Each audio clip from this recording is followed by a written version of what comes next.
always online. Grab your headphones, let's review time. Music's the love and niche divine. Laughs and insights mixed like wine. Every strong and every beat. They analyze, they can't be beat. Tuning in on the socials meet. Join the fun and take your seat. If music's your thing, come along. Hear Amanda sing her song. Chris brings the notes on and on. Together they make us strong.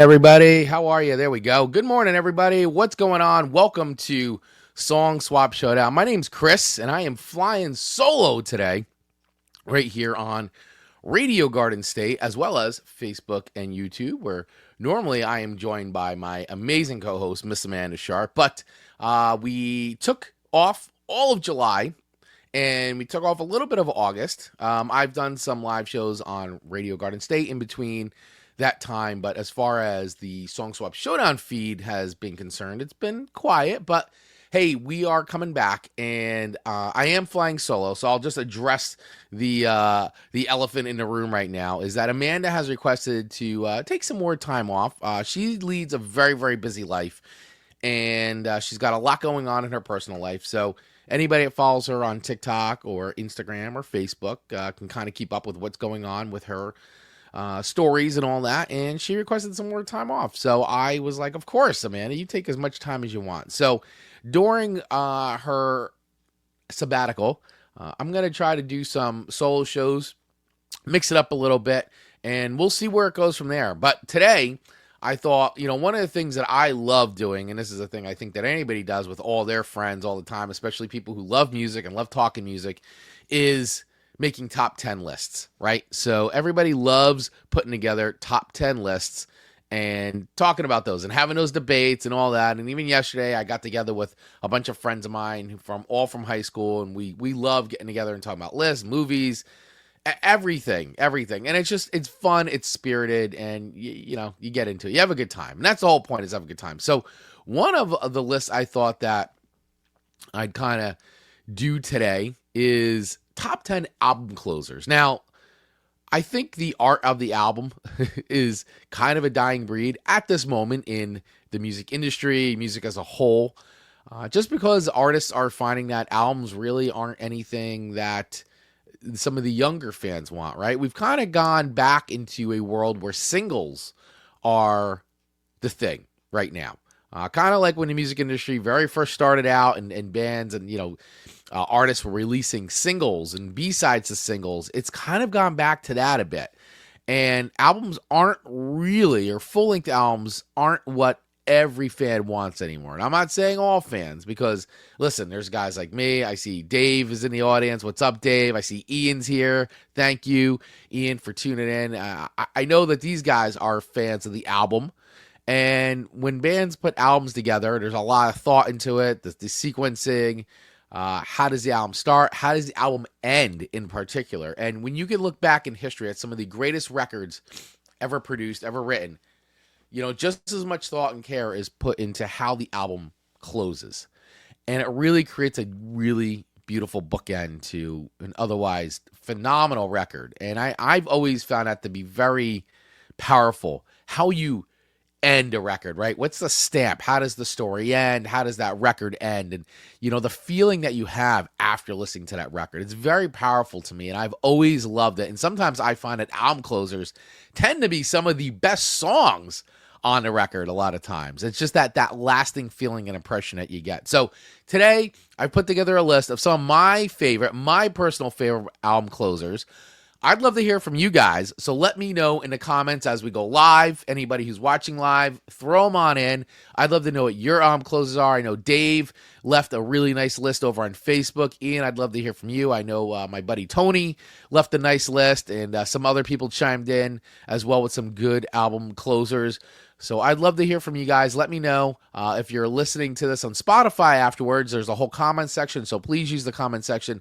Let me know some of your favorite album closers. Doesn't matter what genre it is. Today, I'm going to be focusing mostly in the hard rock, metal, classic rock era. That's sort of my main music that I like. I like a lot of things, but I'm going to be mainly focusing on those, that genre for me, because once again, these are some of my favorite records, and so what I like to be the most, my favorite album closers on these. So let me know as we go along. Of course, if you are watching on YouTube, please hit that subscribe button so that way you make sure you get notified every time we go live, and hit that little bell for notifications as well as we drop more videos on that channel. And of course, anywhere you listen to podcasts, you can listen to Song Swap Showdown. Hit that follow button as well, so that way this new episode or any episodes of the show get delivered directly to you on your feed. All right, guys, let's jump into it because we got 1 hour together and I want to make the most of it. So a record for me that was very influential growing up, me as a child of the mid-'70s, the first band I ever got into, and I've told this story hundreds of times over, but my very first band that I ever really fell in love with was Kiss. 1976, Destroyer was released. And I mean, for me, being a very young kid, I was born in 1974. Nothing was cooler in the world than Kiss. These guys were like superheroes, larger than life for me. I loved everybody. I used to think I used to say I'm going to be Ace Frehley when I grow up. Nothing was cooler to me than Kiss. And Destroyer was the record for me that really just brought, it was like an awakening at a very young age. Like, I love this kind of music, and Destroyer for me was the record. It was the first record I ever bought with my own money. Was Destroyer. I remember the very first record I think I ever got was the single for Beth, and I think the B-side to that was Detroit Rock City. Or maybe Detroit Rock City was a single, and the B-side was Beth. I can't really remember, but I was a 45, and I remember it got warped because I left it in the back seat of my father's Nova, and went out and wound up getting the full record of Destroyer. So, and I wore that record out. I actually still have the original album jacket. Usually I keep it behind me, but I think it's over here. But I have still the original album jacket for that record. So, the album closer to Destroyer, for those of you that may or not know, is a song called "Do You Love Me." Now, never released as a single by Kiss, but always loved "Do You Love Me" because I felt as Destroyer being Kiss's biggest record, and to me, one of their best sounding records, was a great cap to Destroyer because it opens. The opener for that, one of the strongest openers, Detroit Rock City. I mean, when you think of album openers, Detroit Rock City, one of the best. It's right up there. That's also, if I was to do a top 10 list, which we will do that, album openers, Detroit Rock City is right up there for me. But I feel like "Do You Love Me" is a great bookend to an otherwise phenomenal record, in my opinion. That was, like I said, originally released back in 1976. And, it really is, if you listen to the song and you listen to the lyrics, it really pokes a little bit of fun at like the fun and swagger and all the trappings that come along with fame and success. Once again, never released as a single, but always love when they play it live. It is definitely a fan favorite and a really fun song. And I just, really love that one. So if anybody's never heard that before, as we normally try to do here in Song Swap Showdown, we try to share and play some of the tunes that we do talk about here. So let me bring up here. Let's listen to a little bit of "Do You Love Me" right here, right now. Let's get this. Oh yeah. You really like my limousine.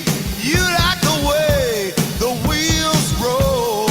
You like my 7-inch leather heels. And going to all of the shows. But do you love me? Do you love me? Do you love me?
All right, so there's a little bit of Do You Love Me? Love that song, man. I could listen to that whole thing. But of course, as we always do here on the show, we don't play the entire song because we don't want to get dumped off of YouTube. And when I do post these, I always have to dispute because, hey, it is not our content. But we do talk about it and we do love it. So listen, this is probably number 10 on my list. So I'm gonna try to do these in order as I go. But this is number 10 on my list. Do You Love Me? Kiss Destroyer, and my top 10 list of album closers. All right, guys. So let's keep it moving. And I was putting up on screen for those of you who are watching live, I was putting some of the picks in. So I will talk about these real quick. So Ian from Australia, what's up? G'day, mate. Thanks. I love seeing everybody again. I feel like it's been forever since I've seen everybody. This is why I love doing the live feed. So Ian is saying my favorite album closers are A Little Smile by Katie Noon from her album Skin, and Everything to Me by Billy Field from his album Try Biology. And of course, Dave has got a litany of tunes. We'll go through some of these. Alice Cooper, Sun Arise, Beatles, Day in a Life, Clash, Train in Vain, Depeche Mode, Just Can't Get Enough, Doors End, Ed's Redeeming Qualities, More Bad Times.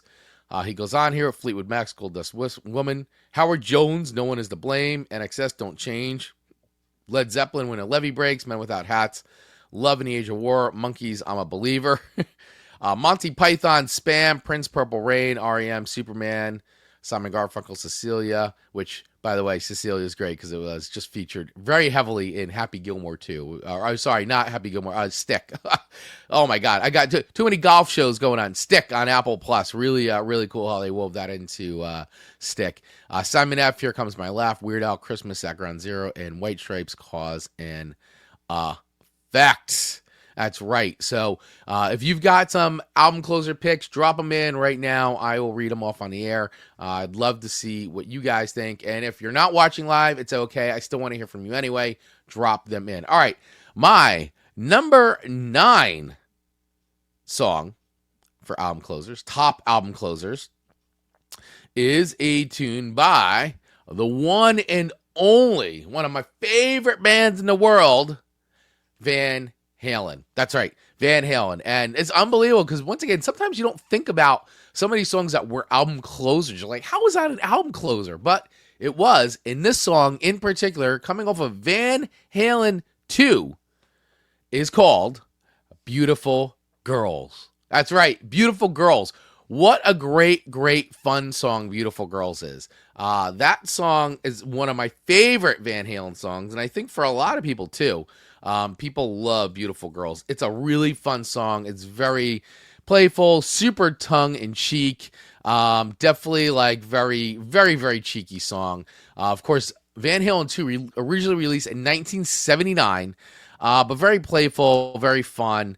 And it was, as far as an album goes, right, there's Van Halen, the very first record, which was really just came on like crazy hard rock craziness, the wizardry of Eddie Van Halen. I feel like Van Halen 2 took it up a notch further and really got to showcase the band a little bit more, opened them up a little bit. And this song actually reached number 84 on the Billboard Hot 100 and originally was called Bring On the Girls and was featured on the 1976 demo that they would give to Gene Simmons of Kiss. So, a little bookend there, Van Halen and Kiss. And yeah, so this was originally one of those tunes that was featured on the original demo, handed over to Gene Simmons, although at the time called Bring On the Girls. And since then, though, Beautiful Girls has become a staple, was a staple in Van Halen's set, when especially during the Dave years. And when I got to see Van Halen on the reunion stuff with David Lee Roth, I saw him on both those tours, and they came around. Beautiful Girls was part of the set. And man, I love the song. This is a song, too, when we always talk about songs of the summer, this song is on every summer playlist I put on, and it's just a great. And yeah, Dave's coming in with saying, my favorite Van Halen album closer is Happy Trails. Yeah, Happy Trails off the Diver Down record, which was a record, by the way, just speaking of Diver Down, and I've read a Van Halen books, one by Noel Redding, their manager. Diver Down was a very rushed record because the record label wanted to get a record out in between the release of Fair Warning and before they did 1984, and it was actually a record the band wasn't very happy with at all. It was rushed, which is why there's a lot of covers on that record. And it just wasn't. I personally really enjoyed Diver Down, but the band was not happy with it, and they were committed after that to saying we are going to work really hard on our new record. And of course, 1984 became the juggernaut that it was, and really put the band, launched into a whole other stratosphere. But Beautiful Girls was, to me, very. It's just a great example of the party band. This is the band that used to play in backyards in Pasadena and just rock out. So for those of you that have never heard Beautiful Girls, or for those of you that have, let's listen to a little bit of the one and only Beautiful Girls by the mighty Van Halen off of Van Halen 2.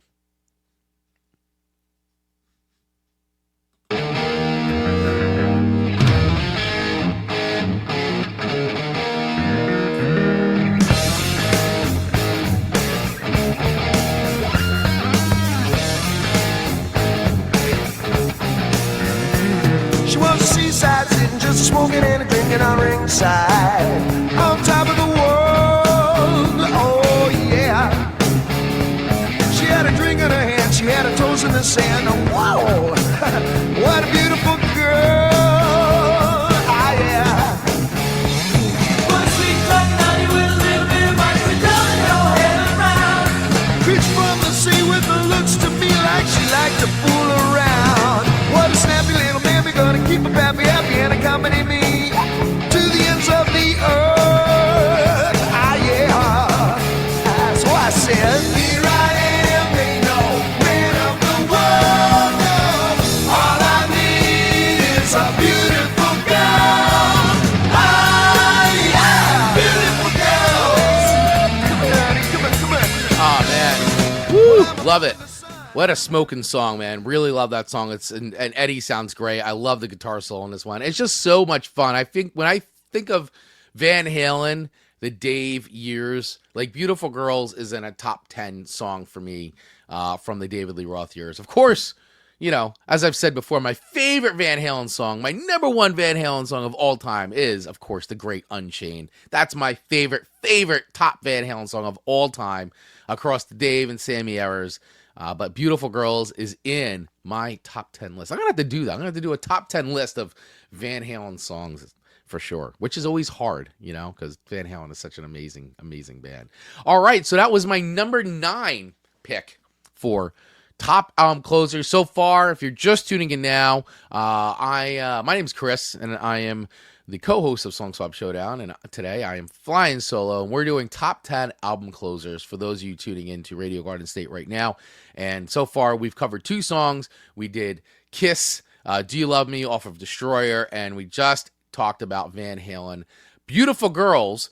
We're going to talk about another song right now that actually made Dave's list, too, and was on mine. And so when Dave had published his list over on our Facebook page, over at Song Swap Showdown, I was like, oh, Dave, you and I have definitely some songs. So as I go along, you know, I'm sure Dave's going to have a big smile on his face as I go through so many. So my number 8 song for album closers is When the Levee Breaks by Van Halen, coming off of Led Zeppelin 4, guys. What a phenomenal song, probably one of the most sampled drum beats in all of music.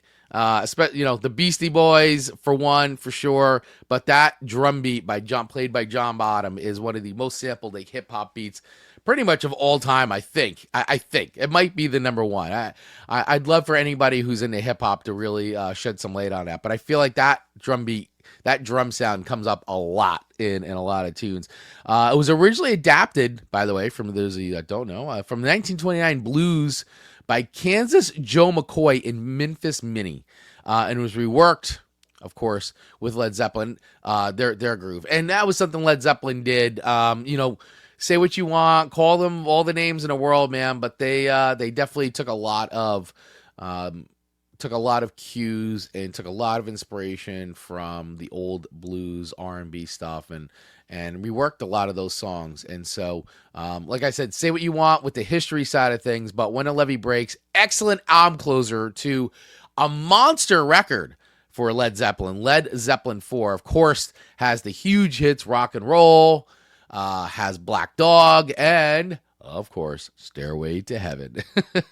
But it really caps off. So Led Zeppelin 4 starts off with Black Dog. Oh, What a great song. Great riff. Heavy, bluesy, fun as hell. Super good groove. And then ends with the really heavy foreboding when the levee breaks. And interesting thing, and I actually did not know this, and I read this very recently about this song, is that in the production room, the guitars were actually slowed down to give it an extra heaviness feel, and Robert Plant put the harmonic on there for that really like good vibe. And Robert Plant, great singer and awesome, great harmonica player. So I don't know. This is I feel like if you've never heard this song, the minute you hear the drum beat for this, you're gonna be like, oh, I've heard this one 100 times over. So let's listen to a little bit of When the Levee Breaks, because this song is, when you think about how epic of a record Led Zeppelin 4 was and how this song comes on, it's freaking awesome. So let's hear a little bit of that as I cue it up here. Here we go. When the Levee Breaks by Led Zeppelin. Coming right up as soon as I turn up the volume. Here we go.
Good one, man. Clocks in at 7 minutes and 8 seconds, by the way.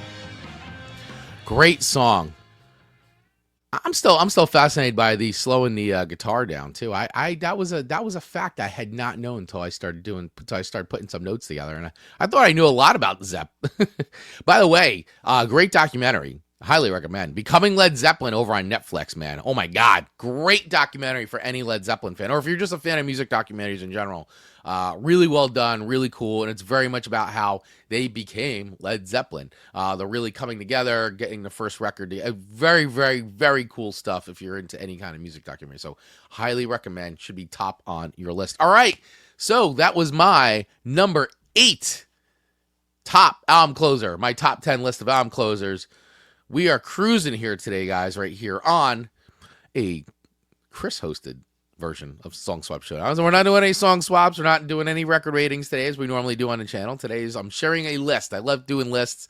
Let me know if you agree, disagree with any of these. I'd love to hear from you. Let me know what would have made your top list of closers. All right, moving into my next one. Here is another classic. So Dave and I both had The Doors on our list. Dave had The End on his list. I, however, had one of my favorite Doors songs off of 1971's L.A. Woman.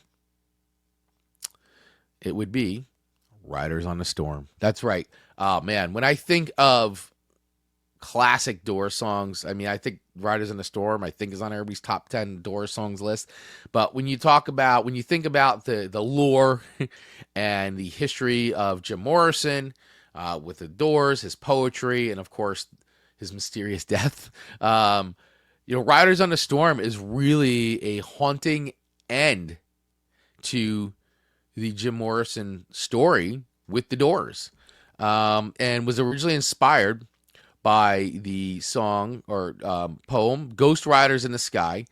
And what I really liked about this too is I really feel like, like Light My Fire and some of the other Doors, the band sounds very open and very light here, even though it's a very heavy kind of song. And I love the jazzy elements and the airiness of the song, and just the feeling you immediately get with the rain and just that vibe, man. It's got a heavy vibe, but I've always loved this Doors song, and to me there's nothing more haunting than hearing Jim Morrison's vocals over this. And basically it's also like a partial reference to the 1950s hitchhiking killer Billy Cook, by the way. So it's got that vibe, man. You can hear it. Like, it paints a movie, right? And if you listen to LA Woman as a whole, knowing that would be the Doors' last record with Jim Morrison, and Riders on the Storm was the last song Jim Morrison ever recorded with the Doors as well. So, once again, just adding to the whole myth and lore of the Doors and just that feeling. It's just an excellent album closer. And once again, I feel like a weirdly perfect cap to Jim's time with the Doors and Jim's time on this earth. So I don't know, man. I always loved it, and I feel like it definitely belongs on an album closer top 10 list. At least mine certainly does. So yeah, exactly, Dave. I love what Dave's saying. Riders on a Storm has an ethereal sound to it. Yes, that's the perfect way to say it, Dave. I agree 100%. So I think, once again, for most listeners of this show, I think that they know this song, but hey, I'm not going to assume anything, because when I look at the data and analytics, guys, the data and analytics tell me that a lot of young people listen to the show. Hey, I look at the data, it tells me that. So, which I'm happy to see. So, for anybody that's never heard Riders on a Storm before, well, let's get into Riders on a Storm a little bit right now. Love this song. Get into the vibe. Get relaxed a little bit, everybody.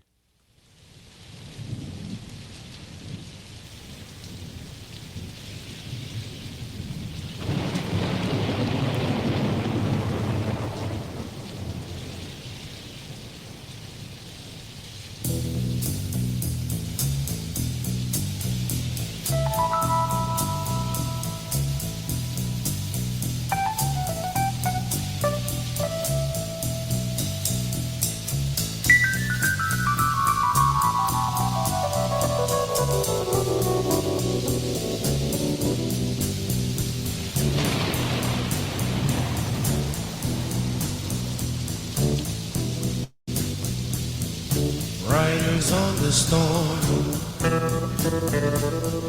riders on the storm. Into this house we're born, into this world we're thrown.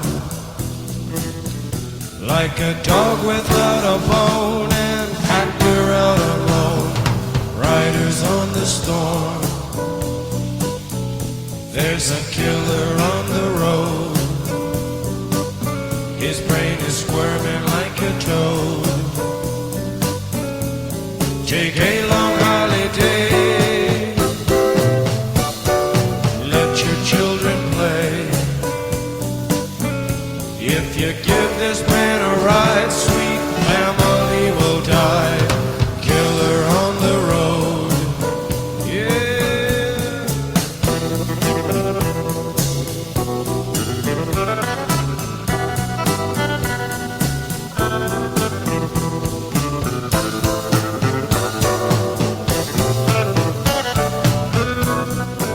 Ah, man. And another album closer that's over 7 minutes, 7 minutes and 14 seconds. And I mean, that's not a prerequisite because, I mean, Do You Love Me, I think, is under 3 minutes and all that. And, Beautiful Girls is under 3 minutes, I believe, too, or just over 3 minutes. But I do love when the album closer's a little bit longer. I don't know. Do you guys feel the same way about that? And there's also, I love that part in Riders on a Storm where Jim's like, yeah. I don't know. It just sounds so, I always love, like, hearing that. And he's like, yeah. Just, I don't know. Sounds like he's doing that from another world, so to speak. But anyway, Riders on the Storm, LA Woman, the album closer on that one, making my top 10 list of album closers. So, once again, for those of you tuning in right now, I want to keep everybody up to date as to where my list is currently at. So, at number 10, we had Do You Love Me by Kiss off of the Destroyer record. The beautiful Destroyer record. One of my favorite records of all time. Number 9, we had Beautiful Girls by Van Halen coming off of Van Halen 2. One of just a phenomenal record. Then we had When the Levee Breaks by Led Zeppelin on my number 8 spot by Led Zeppelin 4.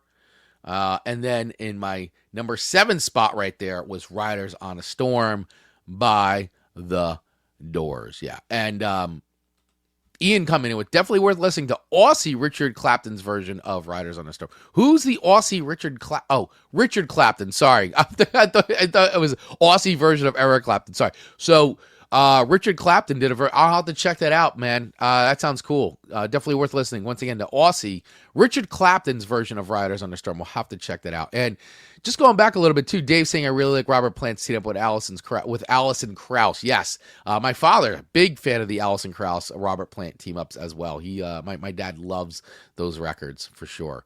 All right, and I see Ian also saying Australian legend John Farnham used to warm up for a concert by singing Black Dog. It's on YouTube and it's awesome. So talking a little bit about Led Zeppelin and Led Zeppelin 4 and talking about how Black Dog, great album openers, which we're going to have to do that one. Top 10 album openers, right? I mean, we're doing the closers. We should have to talk about the album openers as well. All right. So moving in, we're getting close to the top 5. We're going to move into my number 6 album closer.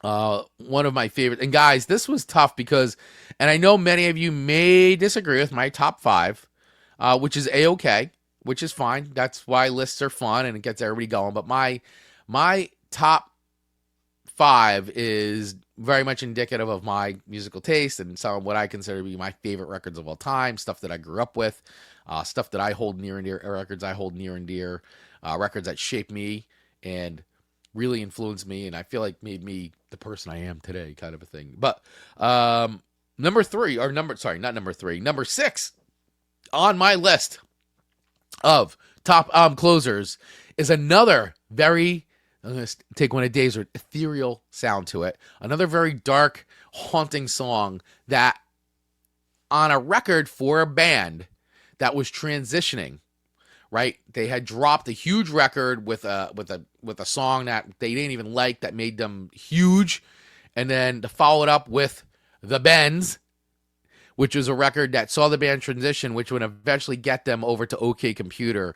Street Spirit Fade Out is a song that really set the stage as to where Radiohead was going to go. So there it is, talking about Radiohead's album closer, Street Spirit Fade Out off of The Bends, one of my favorite Radiohead records. Of course, they had come off the success of Pablo Honey, which, once again, Creep was a song band didn't even like, vaulted them into the U.S. mainstream. And then they came out with The Bends, which was a great progression from Pablo Honey. And I remember listening to The Bends for the first time and hearing Street Spirit Fade Out, and then watching the video, which is even like crazier and trippier, feels like a David Lynch movie. And just feeling like, man, this song is so good. It's so good. And originally inspired by The Famished Road by Ben Orkey and REM, as what Tom York was saying. He said, there's a three-headed spirit that leads the main character down a road, and that is reflected in this song for sure. The lyrics grapple with the inevitability of suffering. Life is cruel whether you realize it or not, and what some interpret as a glimmer of hope at the end. And this really, for me, when you hear, like, again, when you hear this song and how it ends the bends, you hear how the band is moving to the sound that they would then unbelievably do on OK Computer, which is one of the best Radiohead. If I'm the rank Radiohead records, I go OK Computer, The Bends. The Bends is one of my favorite records, but OK Computer is my number one favorite Radiohead record. But Street Spirit is a phenomenal song, and it's an excellent album closer. Excellent album closer. And yes, in the video, as a reminder, was directed by Jonathan Glazer. So, and I actually have, I had bought ages ago, I think it was Criterion Collection did like different DVDs of music video directors, and I have the Jonathan Glazer one, and hearing the behind the scenes stuff and the audio, the director commentary is phenomenal. I highly recommend if you can get your hands on those, or probably on YouTube or something like that. But yeah, Jonathan Glazer did direct this music video, and this song always leaves an impression on me every time I hear it, much like Riders on the Storm. It's just that vibe, right? So, all right, so let's get into it. Let's hear some Street Spirit here by Radiohead, coming off of The Bends, which, you know, when you hear that, The Bends, it's like, man, this record was released in 1995. And the first song, and when we talk about album openers, Planet Telex is the opener on this one. Good tune, really good tune. Really kind of feels like a holdover from Pablo Honey. But as this record goes, you actually hear the band progress. And I think the sequencing of this record is phenomenal. And to then wind up with Street Spirit is actually a pretty genius way to end a record. So let's hear some of Street Spirit Fade Away by Radiohead.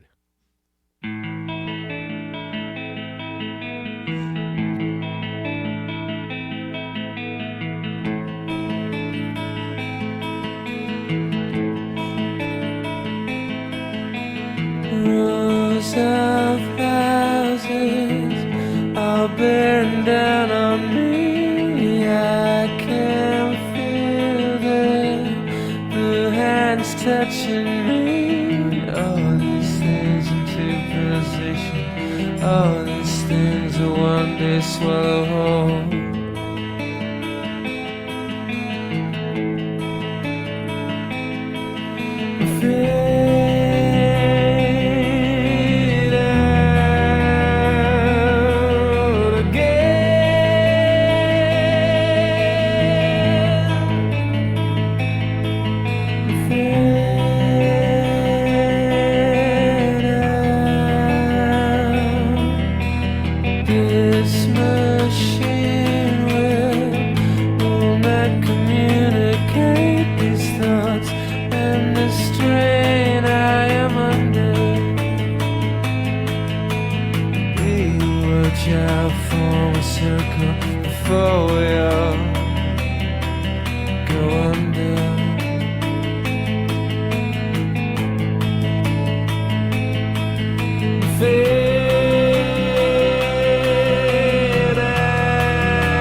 So good. I love that riff, man. That whole progression, it literally sounds like it could have been taken from like any kind of movie. I mean, that's all. For me, it's such a cinematic feel, this song, and it's a great album closer. I don't know what else to say. That's why it's on the list of top 10 album closers right here. My list of top 10 album closers. All right, guys. Moving along, we got about 20 minutes left in the show, and I want to get to my top 5. So here it is. You hung in there. Here's my top 5 list. Like it or leave it, my top 5 album closers of all time. Maybe controversial, much like Dave and Ian's unpopular opinions of I've never liked Radiohead. But that's all right. They're not for everybody. I know plenty of people who don't like Radiohead, but I will say I'm not a fan of Radiohead's later stuff. So if that helps, I'm more of like a Radiohead fan up until about Kid A, and then they kind of like lose me a little bit. But anyway, Radiohead, great records. These first few records, amazing. All right, jumping into it, guys. Here is my number 5 pick for top album closers. And this is one that kind of gets grouped because it's actually 2 songs, but because they go so seamlessly together, it often gets played. But when I talk about it here, it's tough because when I play it, I'm going to just play the second half of it. And I am talking about one of the greatest records of all time, in my humble opinion, which is Dark Side of the Moon by Pink Floyd. And I am talking about Brain Damage / Eclipse. I think that when you talk about, in my opinion, I think Dark Side of the Moon is a perfect record, perfect rock record, production-wise, songwriting-wise. The band is at their peak, and I'm going to say something probably very controversial. I don't know, but listen, when it comes to Pink Floyd, I like The Wall. I think The Wall is very long. It's very bloated. There's some good songs on it. I'm not a giant fan of The Wall as a whole. I think Pink Floyd's best records are Dark Side of the Moon. I think Echoes, Wish You Were Here. All phenomenal records. Very, very good records. And I think The Wall is a good concept record, but there's a lot of songs I could do without on The Wall. I think if you condense The Wall and take out some of the other stuff, it's a really solid record. Otherwise, it's a little bloated to me. But we're not here to talk about The Wall. We're here to talk about Brain Damage / Eclipse, how that ends, Dark Side of the Moon.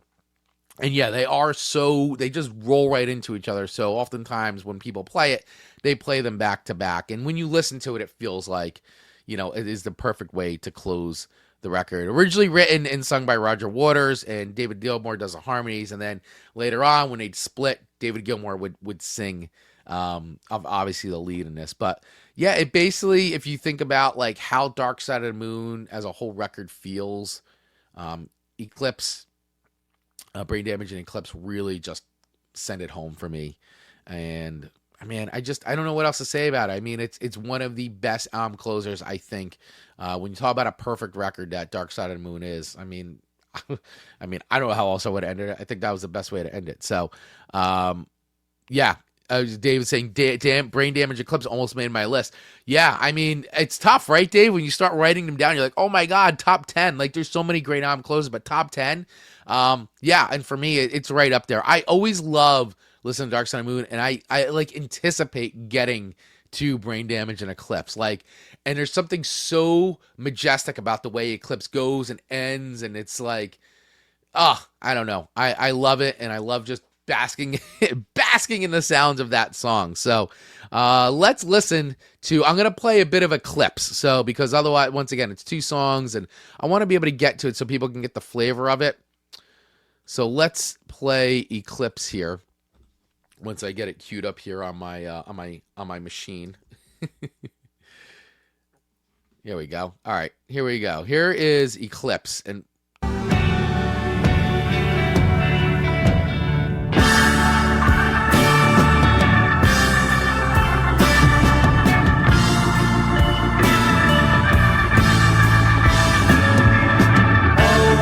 touch and all that you see, all that you taste, all you feel, and all that you love, and all that you hate, all you distrust, all you save, and all that you give, and all that you deal, and all that you buy, big borrow or steal, and all you create, and all you destroy, and all that you do, and all that you say, and all that you eat, and everyone you meet, and all that you slight, and everyone you fight, and all that is now, and all that is gone, and all that's to come, and everything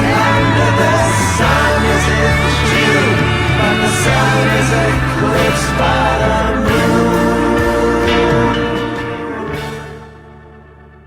So good.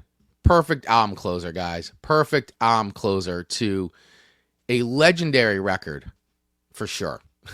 Like, it doesn't get any better than that right here. Unbelievable. So when we talk about album closers, man, that is definitely up there and is my top 5 pick for album closers for sure. All right, we're going to keep this train moving because I want to get to my number 4 album closer of all time, according to me. And this one is going to be a heavier one. It's a heavier one. But once again, I was talking about how the top 5 are records that really meant a lot to me and really shaped and influenced me and just had a big impact on me. And this would be, to me, one of the greatest thrash metal records ever recorded. And that would be 1986's Master of Puppets by Metallica. And the song I am talking about is the thrash epic Damaged Incorporated. This is the last song on the last record that they ever recorded with bassist Cliff Burton, who lost his life on that tour bus in 1986 as the band was traveling.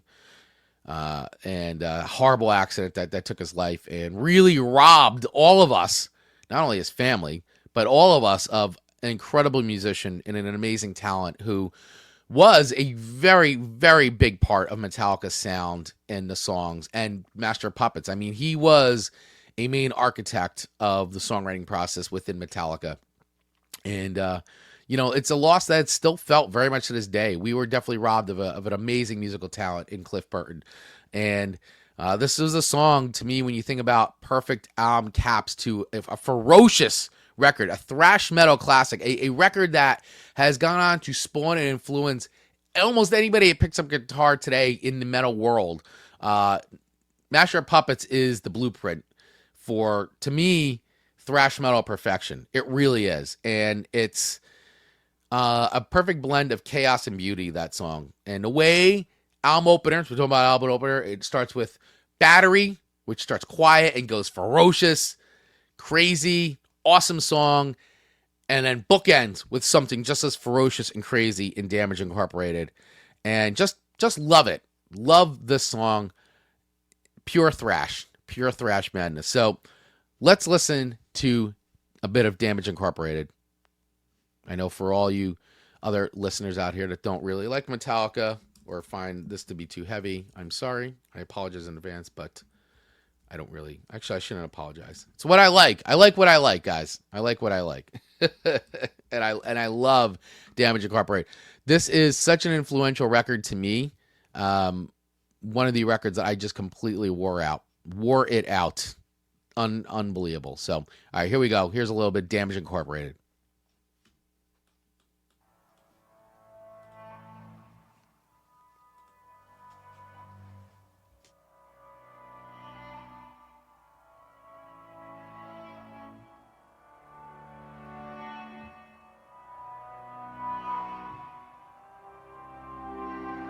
I like what I like, Dave.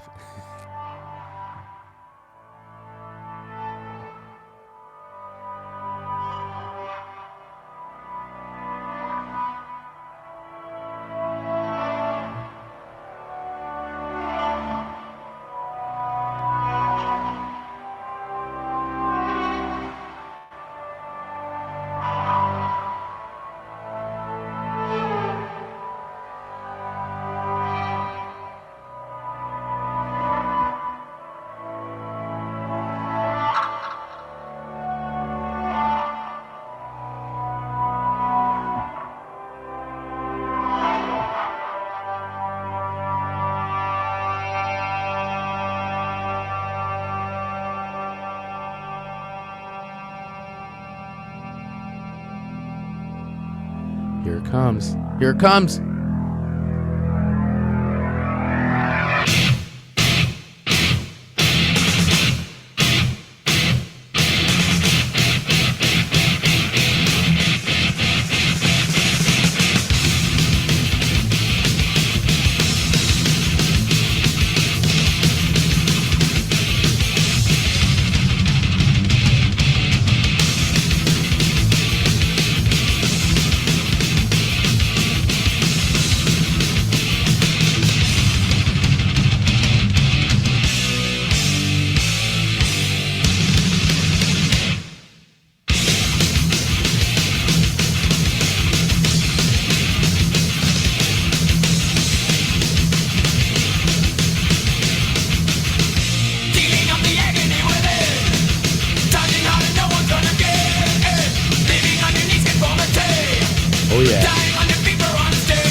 Ah, love it, man. What a thrash opus and a great way to cap off one of the greatest thrash metal records of all time, in my opinion.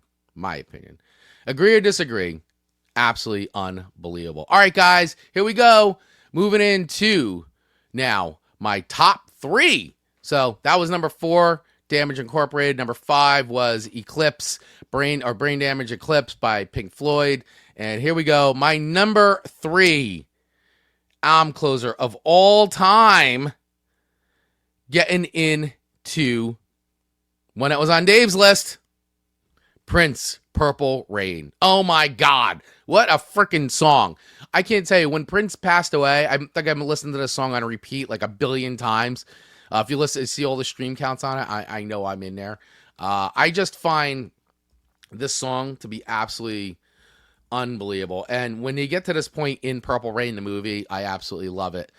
Say what you want about that film, but Purple Rain, the song, is incredible. It's a great, great song, and comes in over 8 minutes long. And it is just such an emotional song. It's great. I mean, Purple Rain as a whole, as a record, is absolutely insane. Fantastic record, phenomenal. And was actually certified platinum 13 times in the U.S., selling over 25 million copies worldwide.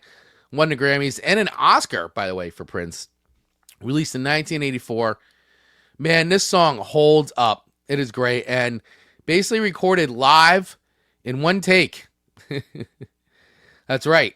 For those of you that don't know, this was something that was recorded live, and the version was so good, they just left it. And this was originally, apparently, what I read was that, I don't know how true this is, but this is what I've been reading, and I'm trying to verify this, but Prince originally sent a demo of this song to Stevie Nicks for collaboration, but she felt very overwhelmed and didn't contribute to it.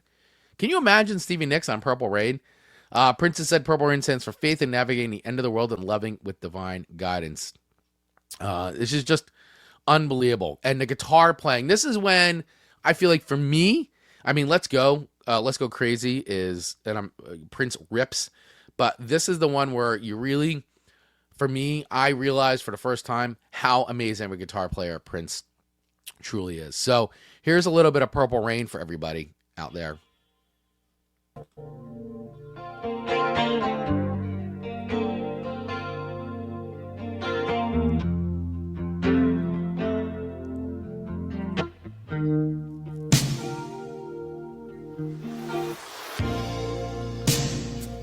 I never meant to call you when you sorrow.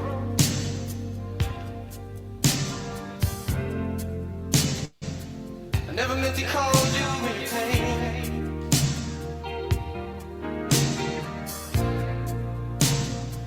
I'm the one who wants that see you laughing.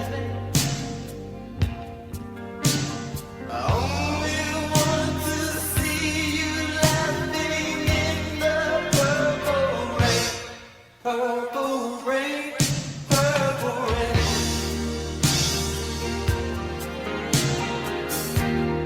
Purple rain, purple rain.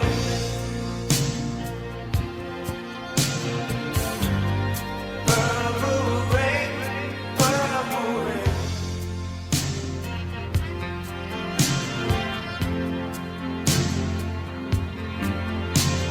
Only want to see you bathing in the purple rain. Oh, man. I just want to hang on. 8 minutes and 41 seconds of glory on that song. Love it. Purple Rain. That is my number 3 pick for best album closers. All right, guys, here we go. Getting into my top 2 songs, and this will probably be very controversial because everybody's going to be like, I disagree. These should be swapped, blah, blah, blah. How can you put one over the other? The logical number 1 choice is my number 2 choice. And once again, based on records that had an impact in my life. So my number 2 best album closer of all time, my top 10 album closers, is another one that made Dave's list, A Day in the Life by the Beatles off of Sgt. Pepper's Lonely Hearts Club Band. Man, oh man, album closers very rarely get better than this one. This was an amazing song. I think almost everybody out there knows it if you're a Beatles fan. Lennon wrote the outer parts, McCartney wrote the upbeat middle, and all four Beatles shaped the final haunting arrangement. Of course, features the whole orchestral crescendo performed by a 41-piece orchestra, instructed to go from the quietest to the loudest in a controlled musical chaos. Lennon based his words on newspaper clippings, including the tragic death of Tara Brown, and McCartney's section echoes daily routines. The song's line, "I'd love to turn you on," got banned by the BBC because of supposed drug references. And of course, that final E chord, major chord, played on multiple pianos, hangs in the air for over 40 seconds, possibly the most famous ending in all of pop music. And what an album closer this is. So we're going to play a little bit of A Day in the Life by the one and only The Beatles.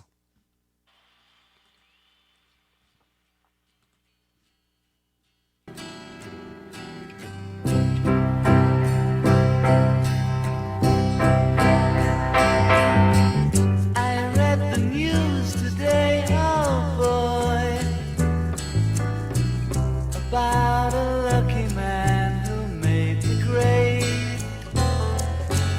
And though the news was rather sad, well, I just had to laugh. I saw the photograph. He blew his mind out in a car. He didn't notice that the lights had changed. A crowd of people stood and stared. They'd seen his face before. Nobody was really sure if he was from the House of Lords. I saw a film today, oh boy. Oh, what a great one, guys. That is one for the ages, for sure. A Day in the Life by the Beatles, coming off of the ever amazing, released in 1967, Sgt. Pepper's Lonely Hearts Club Band. All right, guys, you've hung in there. Here is my number one song. Love it or hate it. This record was a record I talk about quite a bit. And it is a record that I wore out. It made such a huge impact on me. And that is Guns N' Roses' 1987 classic, Appetite for Destruction, which I consider to be an all-time perfect record. Front to back, top 10 record, is always in my number one. It's always in my lists for anything top 10, pretty much. I love Appetite for Destruction. I wore this out. It is an amazing blend of everything, from sleaze rock to melody to just realistic. It was, at that time, there was nothing like that. Like, everything was sort of very hair metal-ish at that time when this record came out. And these guys are a perfect blend of, like, Thin Lizzy meets Aerosmith meets the New York Dolls. Just great, and just ratcheted it up a bit. You know, took that blues sound, sleazed it up, made it harder. Slash's guitar playing, Izzy Stradlin's songwriting, it's just unreal. And this band, just, they created an absolute masterpiece of hard rock. And the song that ends Appetite for Destruction, Rocket Queen, never released as a single, always my favorite song on this record. And when we talk about album openers, Welcome to the Jungle and bookending it with Rocket Queen, pure genius. What makes this song so cool is it sounds like two songs in one. Much like how Brain Damage and Eclipse, although it is one song, where it starts and where it ends are two different things. And I just feel like it shows off the band's musicianship and songwriting as a whole. And so Rocket Queen, to me, that is my number one album closer in my top 10 list of album closers. So like it or hate it, people are going to be like, how does Guns N' Roses beat the Beatles? There would be no Guns N' Roses without the Beatles. Well, it is what it is. This is my list. Make your own list. Rocket Queen is my number one album closer of all time. So here is a bit of Rocket Queen for you. Whoops. That's a little bit of the other song. Here we go. Rocket Queen.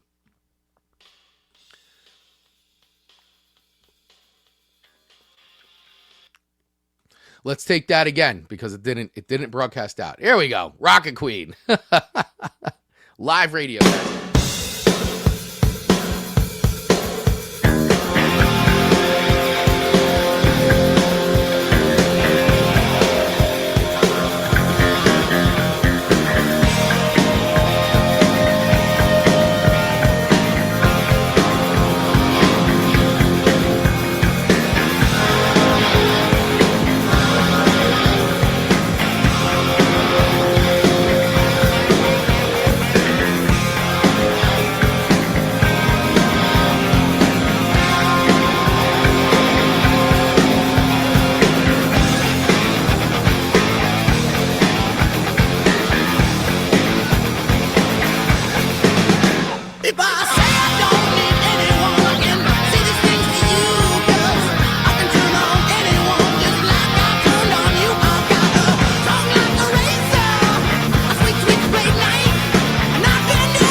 right, guys. So there it is. That was my number one album closer and my top 10 list of album closers, Rocket Queen by Guns N' Roses. So, hey, guys, well, that does it here for me. Hopefully you've enjoyed today's show, a Chris Solo show here on Song Swap Showdown. There were no swaps to be made, but top 10 lists to be shared. So we will keep this going, and my hope is that Amanda will be back soon, and if not, then we will figure out how to keep this show rocking and rolling. But until then, keep it tuned here to Radio Garden State all day long. We got lots of great music, lots of great live hosts. It's a great radio station, Radio Garden State. We appreciate your support. So keep it tuned here live. Listen anywhere online at radiogardenstate.com, Odyssey app, TuneIn app, or radio.net. And of course, you can listen to Song Swap Showdown anywhere you get podcasts, and make sure you subscribe to our YouTube channel. If you're watching us on YouTube, hit that subscribe button and the little bell so that way you get notified when we go live and when we drop new episodes. And of course, hit that follow button on any of your favorite podcast platform. All right. Thank you, Dave. Thank you, Ian. Thanks for everybody else for tuning in today. Really appreciate you guys. Thanks for everything. And I'll be back very soon, hopefully next Monday, with another brand new episode of Song Swap Showdown. Cheers, guys. Thanks for listening. Thanks for hanging out. Love you.